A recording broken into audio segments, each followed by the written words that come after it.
Jornal em Foque Popular e Post TV apresentam Eleições 2024. Nós informamos, você elege. Um oferecimento Quevex do Brasil, Jazida Jeremias, Sul Concretos. Eleições 2024. Nós informamos, você elege.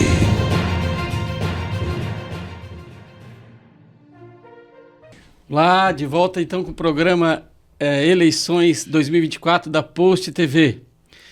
Recebo no estúdio hoje o engenheiro civil Enio Rosa de Souza, que tem uma larga história na política aqui de Araranguá, inclusive onde foi vice-prefeito em um mandato. Tem muita história para contar, né? Coordenou campanha de partidos, enfim, dirigiu partidos políticos, tem uma larga história.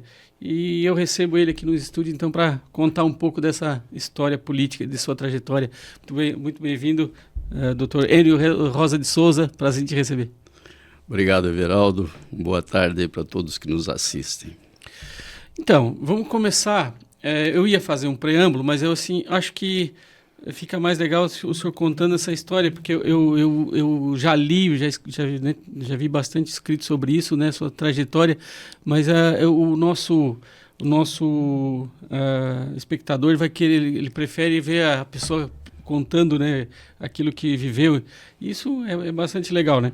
O senhor começou a sua trajetória como engenheiro civil, né? Claro. Como é que foi a história da formação? Onde é que o senhor começou a sua carreira?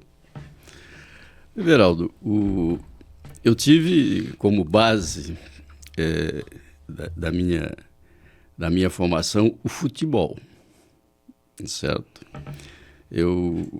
Meu pai tinha algumas condições, evidente, né? Nós somos oriundos lá do Manhoso, nasci no Manhoso. Meu pai era agricultor, tinha um pequeno negócios de secos e molhados na época, né? E eu vim para cá na época, o ginásio Nossa Senhora Mãe dos Homens. Eu ainda sou, olha como eu sou antigo, eu sou da primeira turma da inauguração do Nossa Senhora Mãe dos Homens. E aos 15 anos, 16 anos, eu já comecei a jogar futebol profissional aqui em Araranguá, certo? Pelo clube na época? Grêmio Araranguense. Grêmio Araranguense. Isso, futebol da Alarme, já profissionais e tudo mais. Lógico, com uma remuneração simbólica, né? Terminei aqui, fui para Tubarão, fui direto para o Ferroviário. O Ferroviário, na época, tinha um grande time em Tubarão, né? Mantido pela Estrada de Ferro, Tereza Cristina. Ali fiz os 3 anos no Colégio Deon, terminei ali, fiz o vestibular para engenharia na UFSC, em Florianópolis, e encaixei logo no Figueirense. Então, através do futebol, eu consegui manter... E o senhor ia se mudando de local? Sim. Terminava aqui. Saí aqui de Araranguá, foi para onde? Tubarão. Tubarão foi para Fiz Florianópolis. o científico. Terminei o científico, fui para Florianópolis fazer a faculdade e fiquei lá no Figueirense 4, 5 anos. Então, essa é o início da minha história, como é que eu consegui fazer uma faculdade, apesar de ter todo o apoio dos meus pais, né?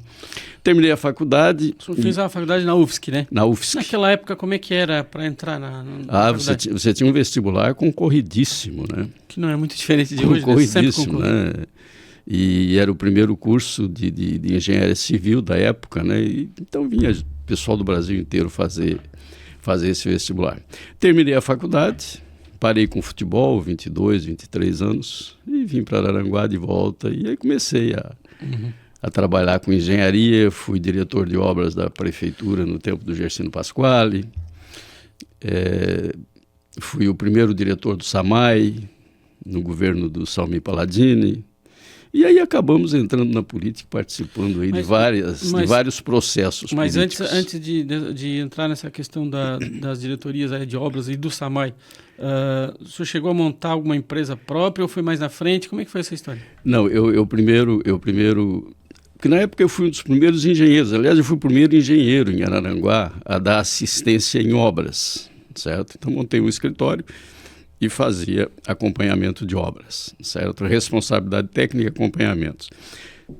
Aí fui convidado pelo prefeito Gersino, fui diretor de obras e em seguida montei então uma empresa de engenharia que foi a Soenge Engenharia, certo? E o engraçado que na época o Gersino Pasquale foi eleito pela Arena, era isso? Eleito pela Arena, exatamente. Então, e o senhor nesse momento não tinha ainda não tinha ligação política nenhuma, ainda não estava... Aliás, eu nunca participei de política na época estudantil. Olha... Certo? E acabei me envolvendo depois que cheguei aqui. É isso que eu ia perguntar. Em que momento que o senhor se envolveu com a política, efetivamente? Eu me envolvi na política quando o Paulo César tinha a sua empresa aqui, né? Eu tinha a Soenge, o João da Silva era um comerciante muito forte na área do ramo da agroindústria, agropecuária. E aí resolvemos aquela ousadia de jovens, né? Foi uma aventura enorme, porque foi o primeiro processo, a primeira eleição livre depois da ditadura a nível municipal. E nós achamos que deveríamos participar da política e resolvemos, então, formar o MDB, certo? Aliás, já era formado, mas fortalecermos o MDB. O senhor estava lá nos primeiros times ali do MDB, então, de Araranguá? Sim, perfeito. Fui praticamente fundador do MDB juntamente com o pessoal. O MDB foi 10 anos depois, vocês concorreram ali na eleição, né? Então o MDB de 66 era mais ou menos o que ano? Não, 76. Mas o Nacional ele foi... sim, 66. Esse fortalecimento do MDB aqui foi em 76. Aí, realmente 76 um movimento é que deu antes disso teve o quê? O senhor teve alguma participação política nesse período? Não. Começou ali? Comecei ali. E como é que surgiu essa história de ser candidato, né, dentro de uma sublegenda do MDB em 76? Eu acho que pelo fato de nós estarmos agindo muito forte, a construção civil em Araranguá deu um salto naquela época. É evidente que nós facilitamos isso, porque buscávamos financiamento para construir casas, alguns pequenos edifícios, né? E você acaba se envolvendo, tendo uma certa liderança e um certo formador de opinião. E pela empolgação você acaba entrando aí nesse processo político, que eu continuo achando que é importante, o processo político. Nessa eleição de 76, né, foi aquela, eu não sei se foi a primeira, mas acho que foi a primeira, né, do Manuel Costa como um dos nomes da antiga Arena, enfim. Sim. Era Salmi Paladini, o Manuel Costa com o Eduvíges de vice. Isso, perfeito. Aí vocês disputaram com a sublegenda de vocês, tinha 3 candidatos. 3 candidatos. Que era? João da Silva, Paulo César, eu e o deputado Mota, como vice das três sublegendas. A primeira eleição, inclusive, do Mota também, que ele aparece para... Primeira eleição que ele aparece, também. Exatamente. E como já apareceu como vice. Exatamente. Também tinha uma liderança, o Mota na época tinha uma liderança no esporte. Sim, muito conhecido também. No esporte. Ele trabalhava com transportes, né? Um caminhoneiro conhecidíssimo. E assim, muito... já muito popular na época, o deputado Mota, né?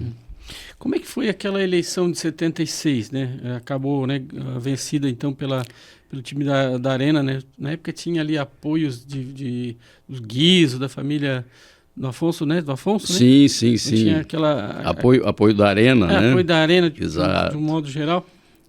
Esse pessoal acabou sendo eleito, né? O Eduvíges Pires, que é o vice que virou prefeito à frente. Exatamente. Mas como é que foi a eleição em si? Foi uma eleição disputadíssima, né? Disputadíssima. Nós, evidentemente, sem a mínima estrutura financeira, sem recursos, né? O nosso palanque para fazer os comícios era um caminhão, carroceria de um caminhão, certo? Uma eleição muito característica, muito disputada. E aí houve um episódio interessante. Terminou a eleição, naquela época nós não nos era permitido como candidatos nem acompanhar a apuração, certo? Eram proibidos de entrar no recinto, certo? Era no ginásio na época? Lá no ginásio, não, no Banco do Brasil ali. Na ABB? Na ABB, exatamente. Aliás, na ABB, não no Banco do Brasil. E nós achamos que, porque era uma eleição inteiramente favorável, nós tínhamos ela como favorável, né? E aí nós pedimos a recontagem dos votos. Esse episódio foi interessante. Já naquela primeira eleição, em 76, nós pedimos a recontagem dos votos. Tinha dado muita diferença nos votos? Como é que era? A sublegenda de vocês perdeu por quanto para... Olha, eu acho que foi 600, 700 votos. Foi uma coisa... Lógico que tinha um número de votos muito pequeno ainda no município, né? Mas ela foi pequena, não foi... Né? Tivemos alguns episódios, por exemplo. Arroio do Silva ainda pertencia a Araranguá. Eu tinha um verdadeiro canteiro de obras lá no Arroio, e eu fiz 0 votos no Arroio do Silva, certo? E aí no dia seguinte, não, mas eu votei aquela história toda. Vamos pedir recontagem, pedimos. Aí o juiz, parece que era o doutor Amaral, se eu não me engano, concedeu a recontagem. Ele não concedeu, ele marcou um encontro no fórum, na sala de audiências do fórum, para decidir se havia a recontagem, se teríamos a recontagem ou não, certo? Isso foi à noite, esse encontro lotou aquela sala, né? Foi uma expectativa enorme, mas assim, quando nós entramos naquela sala, o que tinha de soldados com fuzis e baionetas caladas, imagina, ainda era ditadura militar, um ambiente assim de suspense total. E aí ele nomeou 3 cidadãos araranguaenses para decidir se seria feita a recontagem ou não, certo? Ele nomeou o tenente Ivo Marçal, que era um militar. Conheci, falecido. Conheceu? O seu João Cras Campos, que era também, um líder um líder da Arena, né? Sim. E um padre do colégio Nossa Senhora Mãe dos Homens. Evidentemente que eles decidiram por não recontar. E se ela fosse feita a recontagem, como é que ela seria? Não, mas deixa eu te contar a contagem era pública. Sim, era pública. Era pública. Só a recontagem seria vocês pública. não poderiam participar, mas era pública. Era pública. Já a recontagem... Isso, exatamente. Aí resolvemos recorrer para o TRE, certo? Para o Estado. Tá? Aí, dali 2 dias, recebemos o comunicado do juiz que ele havia... Logo que terminou essa audiência ali no fórum, ele incinerou todos os votos. E aí não havia mais como recontar. Acabou a recontagem por... Então esse era o clima das eleições antigas, né? Até hoje ninguém fica sabe. A dúvida. Ficou a dúvida. Isso que não era urna eletrônica, viu, gente?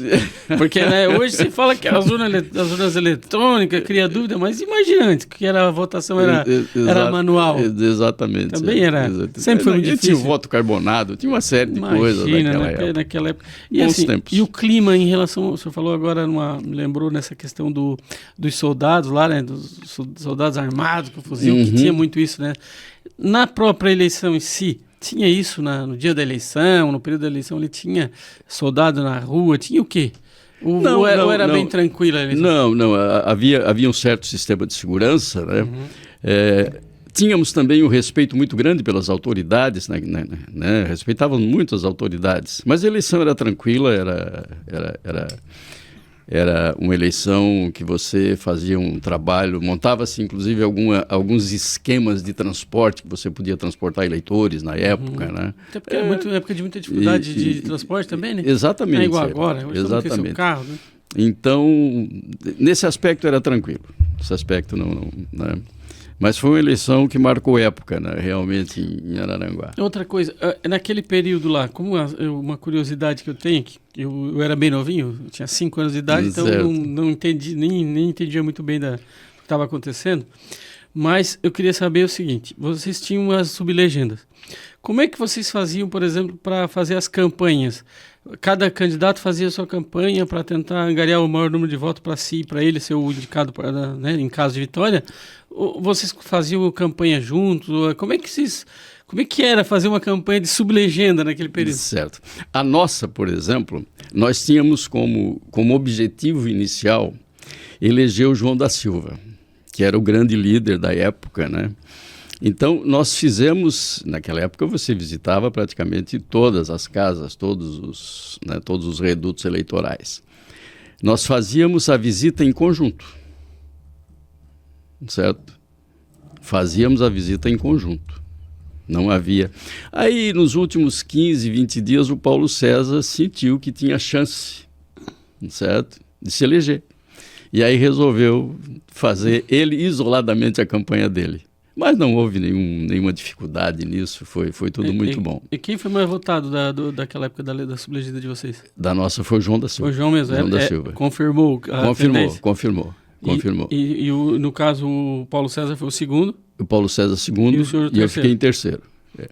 Aí naquela época tinha o seguinte, ó, ainda era muito latente, ex-UDN e ex-PSD, eram os dois partidos fortíssimos, né? E eu fui, como meu pai havia sido já vereador 2 vezes pela UDN. Como que chamava o seu pai? Jovino Plácido de Souza, certo? Eu fui para neutralizar os votos do Salmi, da UDN. Então havia essa estratégia. O Paulo César foi para neutralizar os votos do PSD, que é do seu Manuel Costa, né? Então tínhamos essa estratégia de montagem das sublegendas. Uhum. Mas na prática não deu muito certo. Na prática não deu muito certo, acabamos perdendo. Por outro lado, até hoje não sabe se não realmente sabemos. Os votos eram aqueles. Né? Não sabemos. Fica na memória essa história agora. Mas aí vem aquele episódio do Samay. Terminou a eleição, 60 dias por ali, o Salmi ganhou a eleição, assumiu, né? Foi o mais votado dos 5, né? E dali 60 dias ele me chama no gabinete dele e diz: Suênio, tu não quer assumir uma função aqui comigo? Eu digo: mas Salmi, nós saímos de uma eleição ontem, adversários e tal. O pessoal já vai achar que tu me comprou, Salmi. Não, mas eu quero, esse é o meu projeto e tal. Tá, eu vou contigo. Aí acabamos assumindo o Samay no governo do Salmi Paladini. Aliás, o Salmi fez um bom governo na época, tem que se reconhecer, enquanto esteve no governo. Então vamos só voltar um pouquinho nessa história da diretoria de obras, que você assumiu no governo do Gercínio Pasquale. Como é que foi ser diretor de obras naquele momento? Era uma cidade pequena ainda, enfim. Como é que era? Não tinha tanta... Hoje tem, né? Claro, tem muito mais... estradas não, mas como é que era trabalhar de secretário de diretor de obras? Era realmente um desafio, né? Porque fui o primeiro diretor e aí nós tivemos que fazer algumas inovações. Por exemplo, as primeiras ruas de lajotas, certo? Foram executadas exatamente nesse período do prefeito Gercínio Pasquale. Aí compramos formas, era a grande novidade, fabricação de lajota, vibradores e tudo mais, né? Tinha uma equipe muito boa, o município ainda era um município, né, com uma população relativamente pequena, e o Gercínio era muito, assim, ele era muito dinâmico, ele era muito exigente, muito empreendedor. Então não foi difícil trabalhar com ele como diretor de obras. E assim, comparando, claro que é bem diferente ser hoje secretário de obras do município grande, como, né, o Araranguá está... Sim. Tem, até pelo número de pessoas, né? A população cresceu bastante, enfim, a infraestrutura para dar conta de uma cidade desse porte, Araranguá também já não é mais a mesma, obviamente. Sim. Mas olhando para aquela época e olhando para hoje, assim, como é que o senhor enxerga essa questão do desenvolvimento da cidade? Houve uma transição, né? Se nós pegarmos o tempo do prefeito Gercínio, pegarmos o tempo do prefeito Antônio Eduardo Guizzo, do DAO, né? O DAO fez comigo algo que a gente brincava muito, né? Depois eu tinha que ganhar o meu salário duplo, porque eu era vice-prefeito, e ele me nomeou secretário de obras, certo? E o vencimento era um só, a gente brincava muito sobre isso. Então, já no tempo do DAO, né, o município já tinha uma outra desenvoltura, já tinha outras exigências de infraestrutura, era um município que crescia, né? Então, assim, à medida que essas exigências vão crescendo, a demanda vai crescendo, as secretarias vão se estruturando e vão realmente ampliando esse leque de planejamento, de obras, de realizações, né?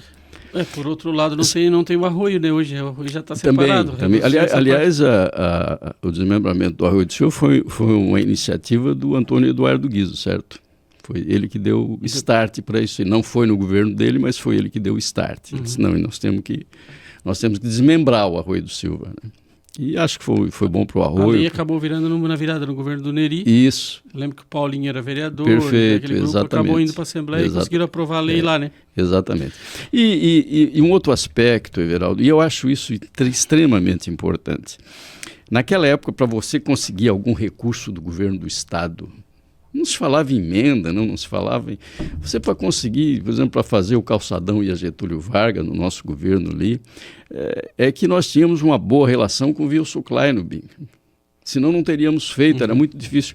Hoje, e que bom que os recursos estão vindo para os municípios, né? Hoje os recursos estão aí, a emenda de 2 milhões, de 3 milhões, de 1 milhão, né? Se você pegar hoje o Vale do Araranguá, a região da MESC, todos os municípios viraram verdadeiros canteiros de obras.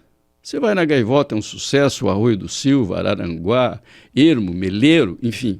Por quê? Porque os recursos realmente estão vindo hoje para os municípios. Antes era só com muita... Coisa que não acontecia. Com muito apadrinhamento. Muita dificuldade. Apadrinhamento político, dificuldade. Né? Muito forte. Hoje você não vê mais os municípios com dificuldade de pagar a folha, né? As folhas que naquela época... Hoje tem a lei de responsabilidade fiscal que não atrapalha, ela ajuda os prefeitos, certo? Que na época não tínhamos, né? Então houve uma evolução muito grande em todos esses aspectos, na minha avaliação. Hoje nos dias de hoje eu tenho ouvido falar novamente sobre o retorno do distrito da Sanga da Toca. Um trabalho diferenciado e colocar máquinas no distrito de Ercílio Luz. A cidade tem 2 distritos. Perfeito. Só que o da Sanga da Toca faz muito tempo que não funciona. Nesse período que você, né, atuou ali, nesse período funcionava? Como é que funcionava essa questão dos distritos? Olha, era mais em termos de nome, porque na realidade era tudo centralizado, saía realmente... Em algum momento funcionou assim, separado? Não, nunca houve essa... Assim, projetos, planos disso, mas nunca houve realmente essa efetividade.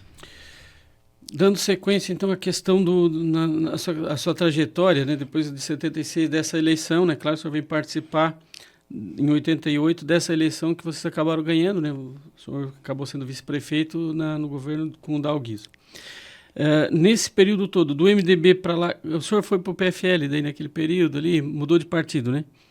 Como que foi essa transição de partido político dali para frente? Depois da eleição de 76, houve um episódio no MDB, que eu não vou relatar, que me desagradou muito. Certo? Me desagradou muito.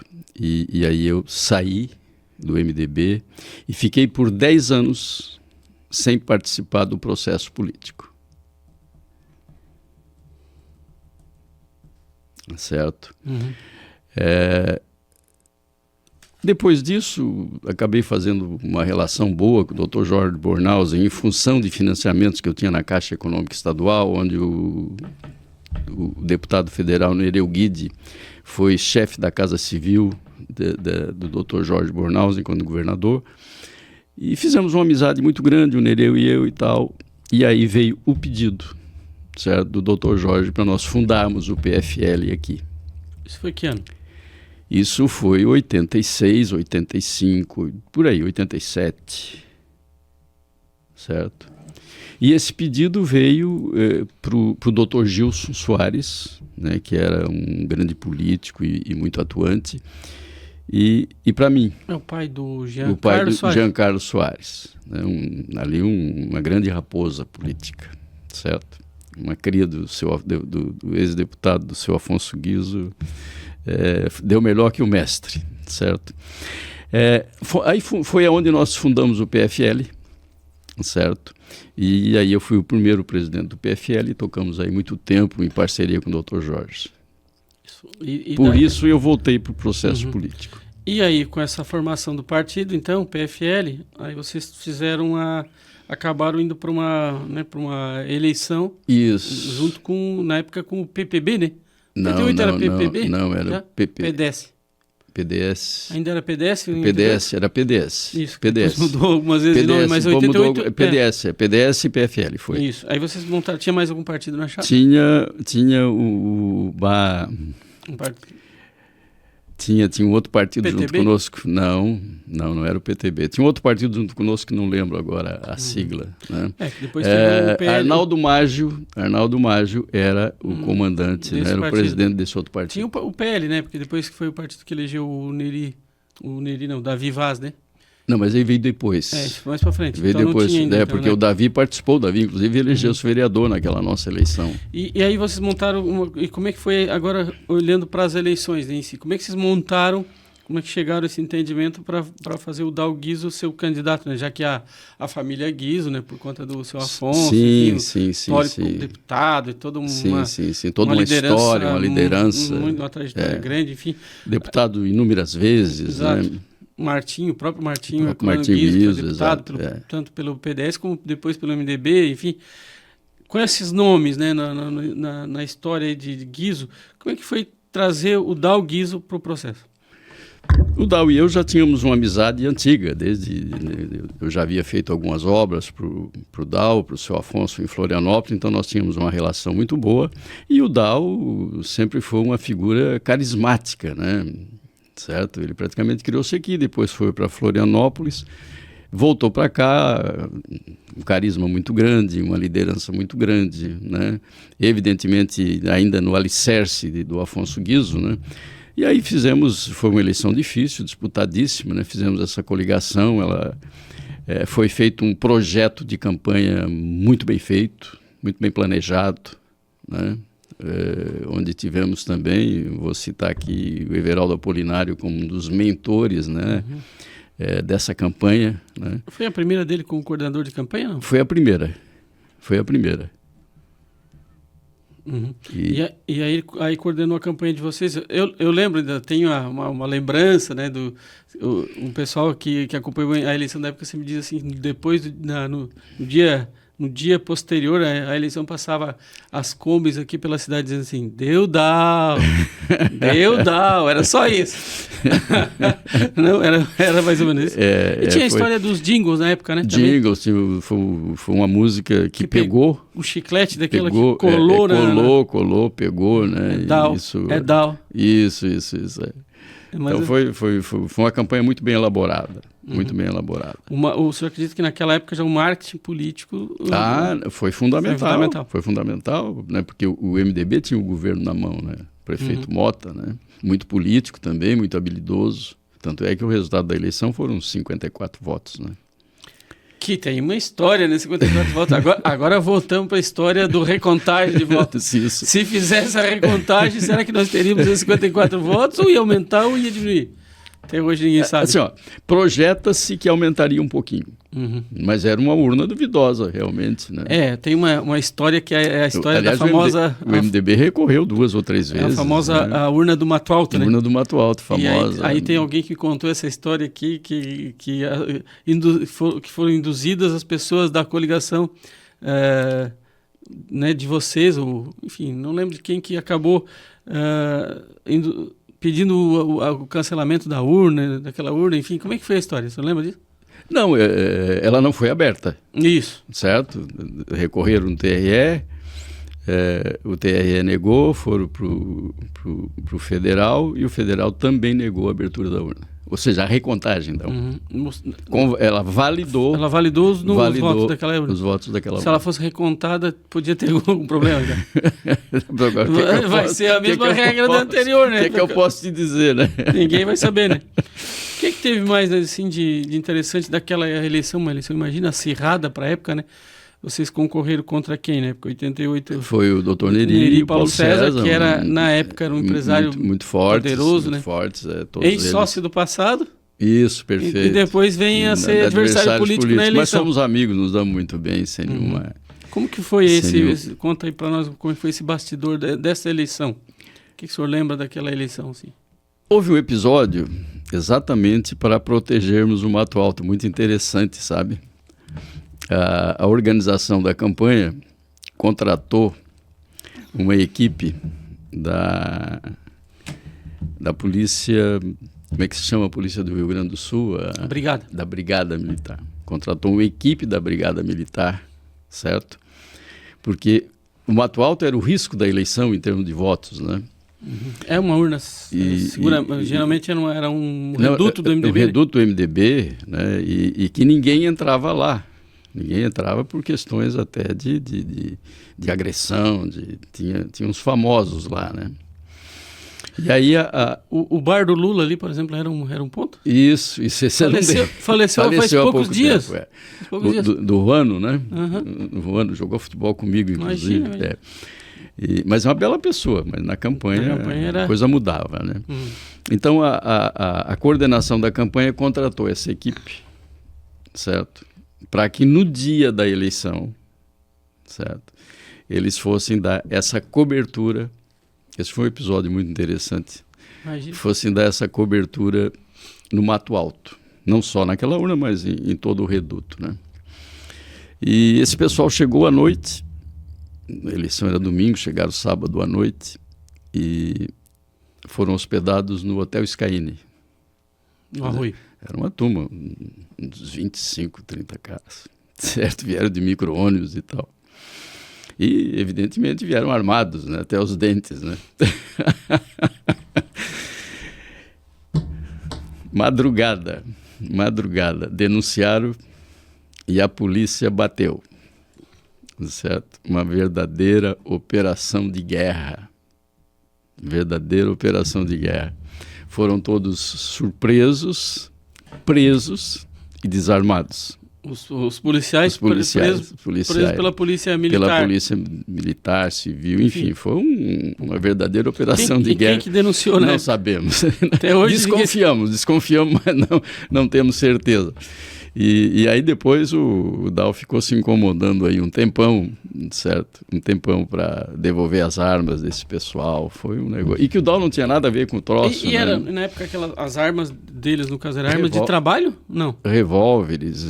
Arma de trabalho, o pessoal da Imagina o camarada brigada, que foi contratado aqui tem que voltar. Vieram alguns aposentados também nessa equipe, certo? Mas foi um episódio incrível. Imagina eles terem que voltar para o Rio Grande do Sul sem a arma de trabalho, como é que ficaria? Né? Não, o Dal se incomodou bastante, nós nos incomodamos bastante com isso. E houve também o episódio das prisões, né? O juiz da época, como é que chamava ele?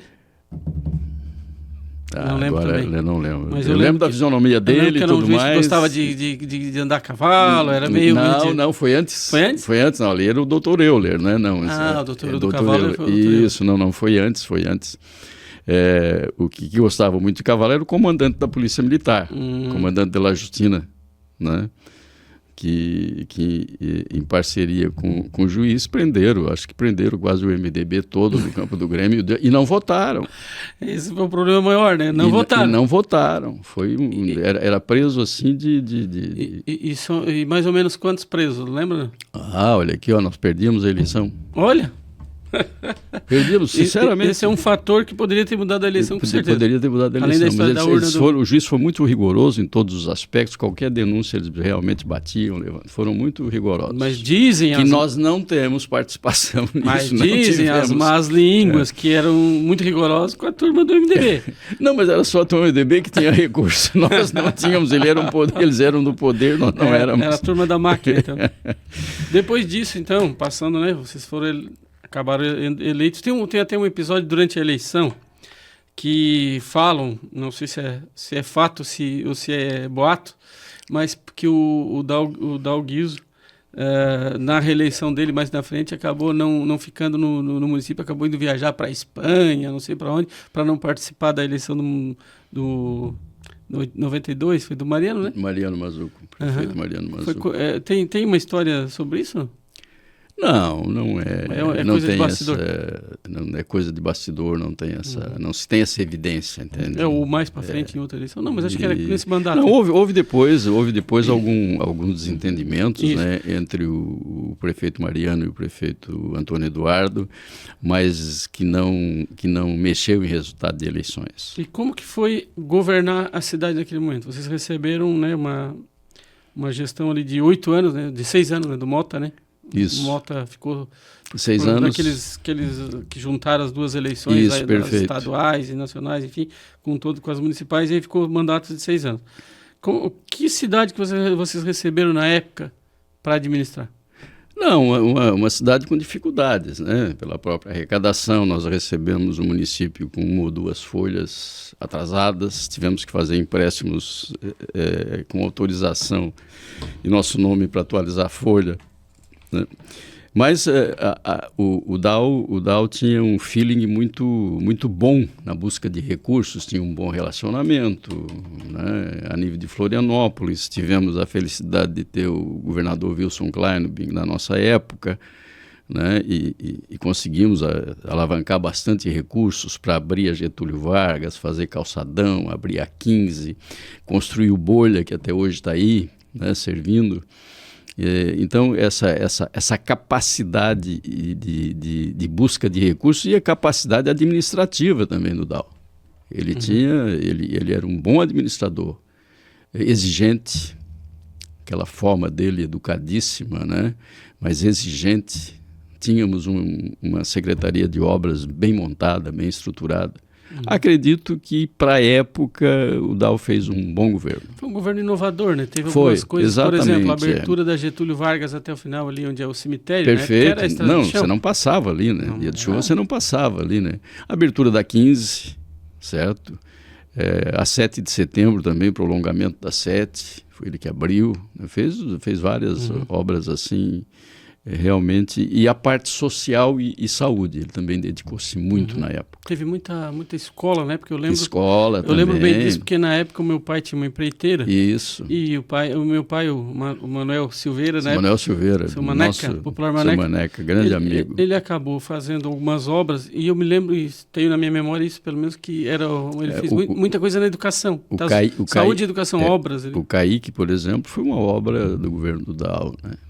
No interior, então, assim, muitos colégios. Muito.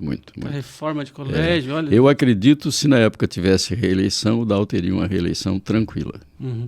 E também tem na minha memória uma foto que, inclusive, tive que procurar nos arquivos para achar, enfim, e aí acabei encontrando, que é uma foto do ex-diretor do SAMAI, o Hernani Palma Ribeiro. Doutor Hernani. Na época eu não lembro qual era a função que ele estava, mas eu lembro da foto dele no calçadão com o Dal. Não tem muita memória fotográfica desse período, mas eu lembro que tem uma foto dessa. O Dal e o Enio ali no começo, ali quando estava começando a obra. A obra do calçadão de Aranaguá. Sim. Foi uma obra inovadora, né? Realmente hoje, claro, teve reforma e tudo, outro momento histórico. É outro momento, né? Mas para aquele momento... Mas ali tem um princípio que foi mantido agora com a reoxigenação, aliás, praticamente nova, né? Feita pelo prefeito César. Na época se discutia muito, e trouxemos de Porto Alegre a secretária de Planejamento, eu não me lembro de que governo era na época, né? Do Rio Grande do Sul, para decidirmos se deveria ter fluxo de carros passando pelo calçadão ou não. E ela disse, não, isso aqui é muito largo, se vocês fizerem isso aqui vai ficar um deserto, você tem que deixar carro passando por aqui para que tenha vida, e está ali até hoje. E mostrou-se uma boa ideia. Uma mão única, claro, né? Sim, perfeito, mostrou-se uma boa ideia. Mas sempre foi, né? Uma mão sempre foi. Às vezes alguns governos mudaram para um lado, outro para outro, mas sempre uma ideia que parece simples, mas na época foi extremamente discutida. E seguindo então ali o pós-governo ali do Dal e Enio, o senhor continuou na política naturalmente? Sim. Seguiu, inclusive foi depois, mais na frente, acabou ocupando o cargo de secretário de governo do Sandro Maciel, lá na outra eleição, né? Mas nesse período, entre 88 e até essa eleição de 2012, como foi a sua trajetória na política? Eu sempre participei ativamente, né? Nunca mais depois da cargo eletivo não mais? Não, mas sempre participando de algumas conversações, de montagem de partidos, de apoio a deputados, apoio a governo do Estado, né? Agora, os últimos 4, 5 anos é que realmente... Deu uma baixada. Baixada, até porque a energia, a idade vai te acomodando, né? Mas gosto muito de política e acho que os jovens e os novos têm que participar do processo político. E eu ia falar isso também, né? Que também tem essa questão da própria renovação, né? Que é natural, perfeito, né? é natural, né? O senhor continua ali nos bastidores trabalhando muito, né? Todo mundo sabe que é uma figura respeitada no mundo político, ainda nos dias de hoje, mesmo como o senhor falou, mas eu estou um pouco parado, enfim, não, mas politicamente ainda as pessoas, né, falam, sempre citam o seu Sim, nome. se conversa bastante. Querem ouvir sua opinião, porque você é uma pessoa que tem nessa visão, enxerga, né, politicamente. Como é que foi essa eleição de 2012, né? Que aí o senhor volta numa função lá, você tinha formado Democratas na época, né? Isso. Vocês acabaram... PFL, Democratas, isso, né? daí vocês acabaram, dali do Democratas, vocês acabaram decidindo de apoiar a coligação do Sandro e Turati na época, né? Sandro e Turati. E havia, né? Acabou o PP tendo a candidatura do Dilnei Almeida na época, com o Sasso de vice. Isso. O próprio César com a Anísio na Com outra Anísio. frente. E o Democratas, que é um partido de centro-direita. Centro-direita, exato. E aí apoiou uma coligação mais voltada para a esquerda, né? Como é que foi essa construção? Nós tínhamos uma boa relação, né, com o Sandro e com os componentes do PT. Aliás, a gente sempre teve uma boa relação com todos os partidos políticos, né, porque você tem adversários, você não tem inimigos, né. E o Sandro já tinha participado de duas eleições, né, uma história bonita, né, como ser humano, como profissional da área do direito. Uhum. E aí, em algumas conversas, resolvemos, né, juntar vários partidos e apoiar o Sandro e o PT. Tínhamos uma dificuldade porque, a nível nacional, essa coligação não era permitida. Hoje já não existe mais essas interferências, né, não, com certas restrições, mas o pessoal... O PL e PT acho que vai ter essa eleição. Mas aí é uma questão das próprias bases, eu acho que não é uma questão né, vertical, né? E tenho certeza que se alguém do PL ou PT resolver apoiar nos municípios, eles não vão interferir, né? E aí nós pedimos, sentamos com a direção estadual do Democratas e fomos autorizados a fazer essa coligação. E acabamos tendo um bom resultado, né? Nessa altura o Primo Menegal ainda estava no Democratas já? Já não estava mais? Não estava mais. Ele participou da eleição ali de 2008 contra o Mariano, né? Isso, exato. E aí depois ele saiu do partido. Acredito que sim. Ele não estava, pelo menos não estava envolvido, não estava aqui na cidade. Envolvido, enfim. exatamente. Uhum. E olhando, então, aí o senhor chegou nessa eleição de 2012, vocês acabaram passando ali, sim. Foi aprovado, acho que foi a reunião que decidiu, inclusive, se não me falha a memória, foi no prédio ali da UFSC, que tinha uma reunião lá, e vocês acabaram batendo o martelo. Isso, perfeito. 2012. Perfeito. Eu na época, acompanhava todas as reuniões políticas e automaticamente fui lá e acabei vendo a confirmação dessa... Aliás, você foi muito ativo naquela eleição, né? Em várias, mas naquela eleição você foi... Acompanhei bem de perto. Você acompanha de perto, teve algumas decisões, né, que você noticiou, muito interessantes. Foi uma atuação forte do... Inclusive a gente tinha, na época, o recém-fundado o jornal Enfoque, 2010. Exatamente. Em 2012 a gente fez bastante pesquisa eleitoral. Sim. Teve uma participação bem efetiva. Não, foi efetiva, foi muito forte. E aí, assim, acabou o Sandro ganhando a eleição e o senhor foi convidado para ser o secretário de governo. Isso. Primeiro secretário de governo. Da história, né? Foi isso, né? Não tinha tido esse cargo, foi criado. Isso, foi criado, dali, né? exatamente. Depois teve o Giancarlo, ocupou no outro governo. Sim, perfeito. O Afrânio, não, e permanece, né? Acho até que o Afrânio, hoje não tem ninguém ocupando. Não tem ninguém. Não, era o Afrânio até que ele saiu e ficou livre esse cargo. Certo. Parece que só teve 3 secretários na minha conta, que é o Giancarlo no governo Mariano. Isso. E o Afrânio agora.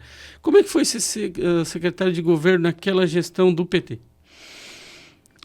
Ela foi relativa. Primeiro porque era um cargo novo, né? E a função do secretário de governo ela é exatamente fazer o elo entre Câmara de Vereadores, entre forças vivas do município, com o prefeito e tudo mais, né? O Sandro deixou a gente trabalhar, sem dúvida, foi muito... Ele confiou muito nas pessoas em que ele convidou, né? Mas eu aí, por questões particulares, fiquei pouco tempo, né? Fiquei ali 4, 5 meses no governo. Por questões particulares, fui tocar minhas coisas, os meus negócios, e aí deixei o cargo.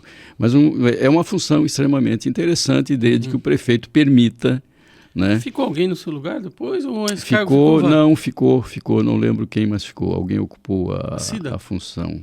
Acho que não, a Cida ficou na saúde. Saúde, né? Mas depois, mais na frente, não? Não lembro, não te lembro confesso. Também, o próprio...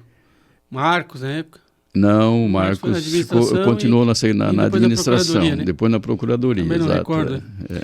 E aí seguiu a vida.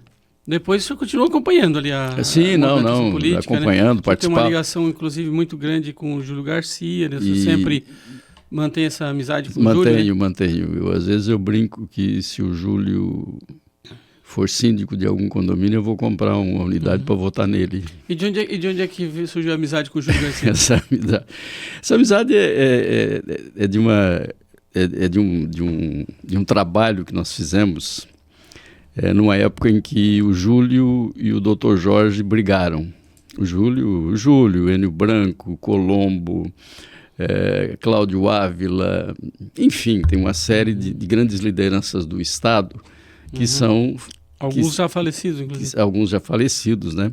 Mas que foram formados pelo Dr. Jorge. Ele foi o professor de todo esse pessoal que está aí, né? E havia uma relação muito grande, PFL e Dr. Jorge e Júlio Garcia também na época. E houve um desentendimento na época do Paulo Afonso, certo? Em que o Júlio manteve-se fiel ao Paulo Afonso, ocupou a Casan, presidência da Casan, e eles romperam, certo?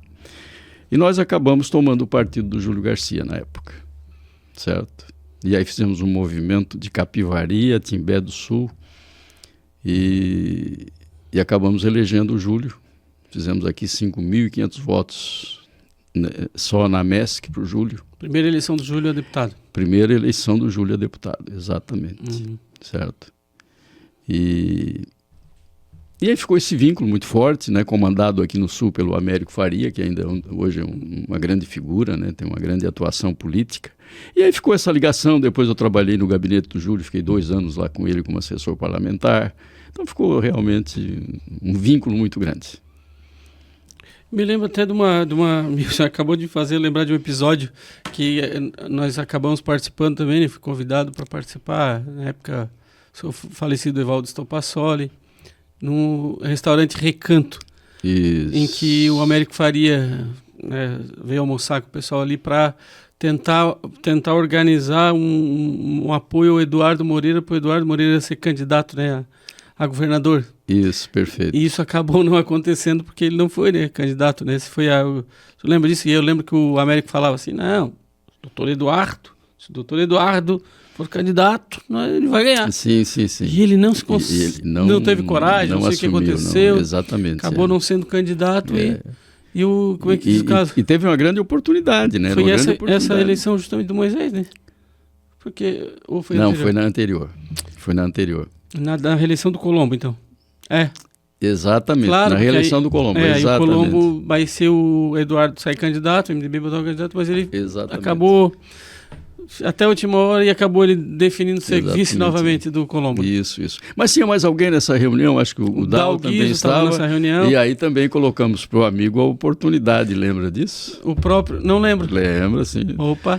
A oportunidade, olha aqui, a hora que você quiser participar de uma eleição, nós estamos aqui contigo. Opa. Tanto é que você foi o único da imprensa que foi naquela reunião. Seu Evaldo, falecido Evaldo Stopassoli estava junto nessa mesa. Não, mas o Evaldo como empresário, como, né?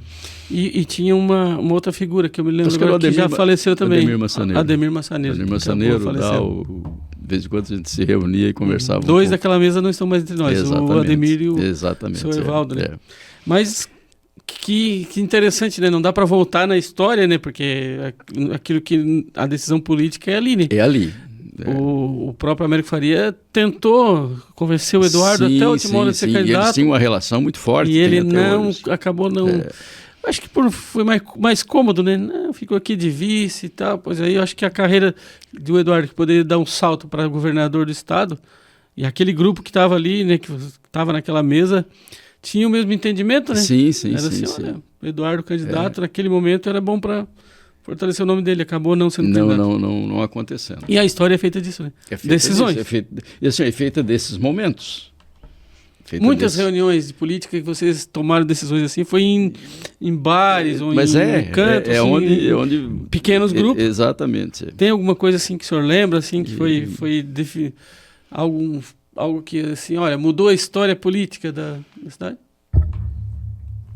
Não, tem tantos, né? Tem tantos momentos que a gente acaba não lembrando de todos eles. A política é muito dinâmica, todo dia tem fatos novos, né? Por exemplo, esse dia ainda brinquei com o deputado Júlio e com o doutor Américo. Acho que a eleição de Criciúma corre risco, né? Olha, pessoas... Sendo bem realista, corre bastante risco. Não. Para mim, hoje, o favorito é o Ricardo Guedes. Não tem dúvida. Quer dizer, foi um erro... Assim, um erro estratégico de pessoas que experientes. E agora para né? voltar... Não volta mais. Depois que trocou o candidato, inclusive... Não volta mais, né? Então, assim, e esses momentos, às vezes, acerta-se muito, mas também erra-se muito. Teve algum momento desse que o senhor lembra, falou assim, foi um erro estratégico, se a gente tivesse ido por aqui, tinha dado esse caminho. O senhor lembra de alguma coisa assim, vem à memória alguma coisa nesse sentido? Lembra de algum... Os acertos estão aí, porque vocês acertaram a coligação lá, o Eudal ganhou, vocês ganharam junto. Perderam alguma eleição por conta de algum erro, assim, não, realmente podia ter... Teve uma eleição que, aquela que o Mariano não se elegeu, certo? Que foi a de que 76. Foi depois do Dal, e que o pessoal... A de 92, que o falecido agora também, há poucos dias, né? O candidato a vice do Mariano era o irmão do Everaldo João, o Aldo Apolinário. O Aldo Apolinário, aliás, uma grande figura. Imagina, também. E foi ali uma eleição grande que... político. Ali foi um erro estratégico de uma reunião, certo? Mal definida. E até que acertasse o baralho depois desse desencontro, não deu mais tempo. Qual foi o erro, assim, que dá para lembrar aí? O erro foi uma decisão tardia do prefeito Mariano. Uma decisão tardia dele. E aí criou uma divisão muito grande, certo? E até que esse baralho acertasse, foi feita convenção, disputa interna, aquela história toda, né? Acabou perdendo. Era outro nome que ia ser indicado antes do Mariano, não era isso? Não, ali havia o seguinte, estou falando demais de mim, né? Não, é o objetivo, pode falar. Eu era vice-prefeito e tinha pretensões, né, de ser o sucessor do Dal. De ser o sucessor do Dal. Mas sempre respeitei muito, sempre, o prefeito Mariano. Mariano, você é candidato? E aí veio aquela história, não sou. Acabei disputando uma convenção interna dentro do PFL com o nosso saudoso Aldo Apolinário. Ganhei a convenção, certo? Já saí me organizando para ser candidato a prefeito. Na prorrogação, o Mariano, eu sou candidato. Certo? Isso que depois disso ainda fiquei, Mariano, você é candidato, marcamos uma hora, tal dia, tal hora, vamos nos encontrar, tu decide. E o detalhe é que na época não tinha reeleição, então o senhor não podia ser candidato a vice novamente. Não. Ou era prefeito ou nada. Ou nada, certo. Aí acabei depois disputei uma convenção com o Mariano, certo? Isso criou uma divisão muito grande, né? E acabei perdendo a convenção por 3 votos para o Mariano.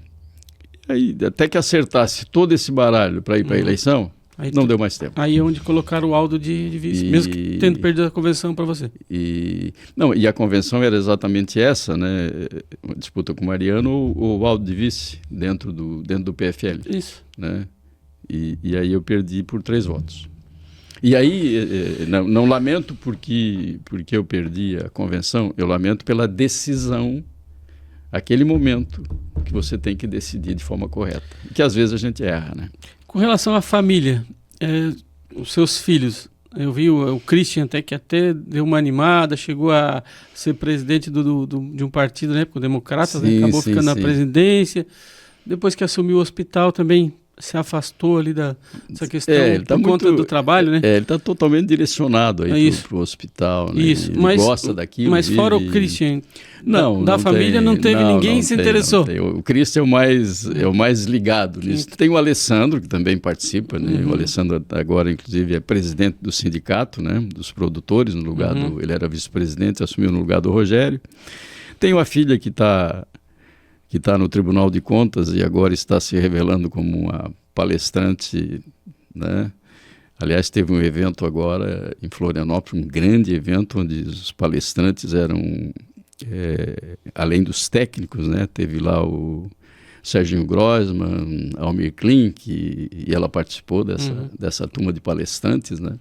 Então está ligada lá no Tribunal de Contas, e o Alessandro nos negócios dele também não estão, mas gostam de discutir política. O senhor não fica falando para eles, não, alguém tem que vir para política? Não, ao contrário. Não. Fica...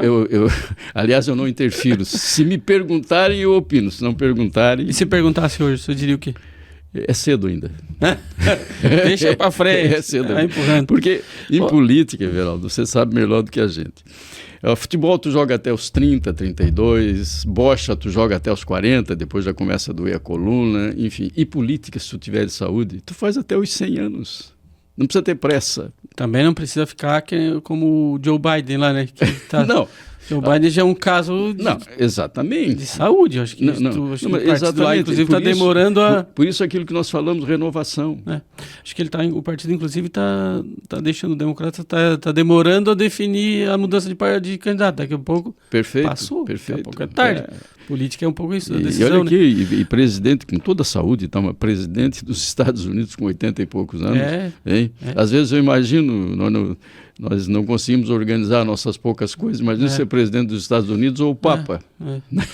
Mas assim, se tu tá com a saúde boa, saúde emocional bem, tá tudo certo. Acho que não tem problema nenhum, porque o que tu acumula de coisas durante esse tempo, né? Ninguém vai saber mais que tu, né? Imagina. Não tem dúvida. Não tem dúvida. Sábia, o problema é a saúde. Mas a política tá tu tens tempo para fazer. Tu não pode acelerar os processos. E para ir para essa reta final... Vou fazer uma espécie de um pinga-fogo. Certo, vamos lá. O que o senhor tem de arrependimento, por exemplo, na política? Tem alguma coisa que o senhor lembra assim, eu me arrependo de ter feito? Não, Everaldo, não tenho. Senhor. Você pode ter algumas decepções, certo? Mas essas decepções você pode levar como lição, como aprendizado, como experiência. Nada assim Não, nada que me... Alguma mágoa? Não. Com alguém? Não, tenho uma mágoa que foi quando eu deixei o MDB e fiquei por 10 anos afastado da política. Mas essa mágoa tem nome? Tem, mas eu prefiro não. É vivo ainda? É vivo. Opa, não dá para falar. Não dá para falar. Já foi prefeito dessa cidade? Não, já candidatou-se, não teve sucesso. Não teve sucesso? Não. Então melhor não falar. Melhor não falar. Até para não dar muito ibope para ele. E... com relação a lideranças, o senhor tem lideranças que o senhor se espelhou na sua vida, que o senhor lembra assim, esse cara aqui foi meu espelho político? Jorge Bornhausen. Da nova geração, alguém que lhe inspira? Eu teve o Wilson Klein, que eu acho que morreu muito novo também, né? O Wilson era uma liderança fantástica, né? Tem o Júlio Garcia. Direita ou esquerda? Direita. Centro-direita. O senhor sempre foi uma pessoa mais assim, racional, mais tranquila? Nada de extremo, nem para lá, nem para cá? Não. Eu penso que os extremos são prejudiciais. Hoje, essa divisão que existe no no país hoje, em relação a PL, PT, Bolsonaro, Lula, enfim, essa bipolarização, como é que o senhor está vendo? Não, eu vejo ela muito prejudicial. Muito prejudicial porque são líderes que têm muitos seguidores, certo? E isso coloca as pessoas em choque e com discussões às vezes acirradas, sem conhecimento de causa, só por questões ideológicas. Araranguá, como é que o senhor vê Araranguá no dia de hoje? Não, Araranguá hoje está bem administrada, certo? Penso que os partidos mais fortes, né, ditos estruturados, estão perdendo força, né? Vamos citar aqui, vamos citar o PP, né? O próprio MDB também, um partido que, né, que está perdendo as suas forças em Araranguá. Estamos falando Mas de em Araranguá. nome, em cima do nome do próprio prefeito, hoje. Exatamente. Mais em cima do nome. Não, hoje que assim, ó, PP, na minha avaliação, certo? PP e MDB estão estaiados em 2 nomes, Mariano Mazzuco, certo? Sem demérito de mais ninguém. E César César, sem demérito de mais ninguém. Né? É o momento para surgimento de novas lideranças? É o momento, mas não estamos observando isso. Não para essa eleição. Não, para essa eleição, não. Com todo o respeito a quem está aí, de sim, candidatos, né? Mas estamos falando de história, de estrutura. Por exemplo, deixa eu citar um outro fato. Eu penso que hoje esses novos líderes, esses novos participantes, mesmo os novos candidatos a vereador, eles têm que ser mais ousados. Eles têm que saber a força que eles têm.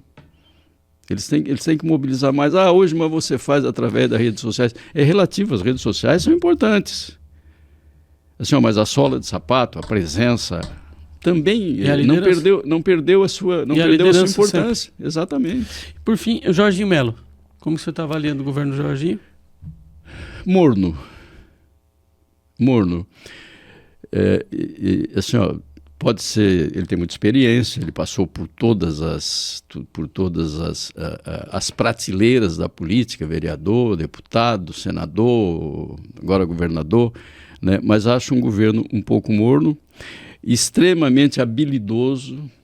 Agora ele levou recentemente, né, o Paulinho Bornhausen para secretário de Articulação Internacional. E o PSD já manifestou que é um cargo dele independente, né? Então levou o Ricardo, né?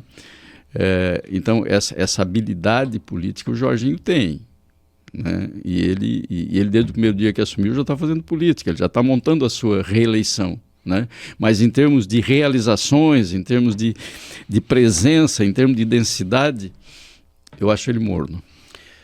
E olha que passou quase 1 hora já. Quando nós começamos a conversar, o senhor falava assim, mas é muito tempo, 1 hora, né? E agora o senhor já viu que 1 hora já passou. Já passou. Você começa a falar da gente demais, né? Tem que falar mais dos outros. Não, ficou bom.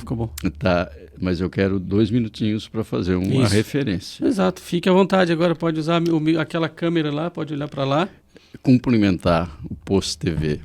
Eu estou encantado com as instalações, certo? Maravilhosas. Quem não conhece seria bom visitar, né? Vir aqui ver esse empreendimento. Eu não o conhecia. Me censuro por isso, certo? E parabéns, Everaldo. Parabéns. Eu sei da luta, da implantação do Post TV, da dificuldade, né? Mas está aqui vencedor, umas instalações maravilhosas. Meus parabéns a você, a família, a todos os teus colaboradores. Vocês são merecedores disso. Muito obrigado, né? Uma honra ouvir suas gentis palavras. Sem dúvida. Agradeço a sua participação aqui, sempre um prazer recebê-lo. O senhor sempre vai ter as portas abertas aqui com a Post TV. Muito obrigado. E agradeço aí a todos que estavam nos assistindo aí. Muito obrigado, então, a todos que nos acompanham, né? Mais um episódio desse nosso projeto para as eleições de 2024. E aqui nós informamos, você elege.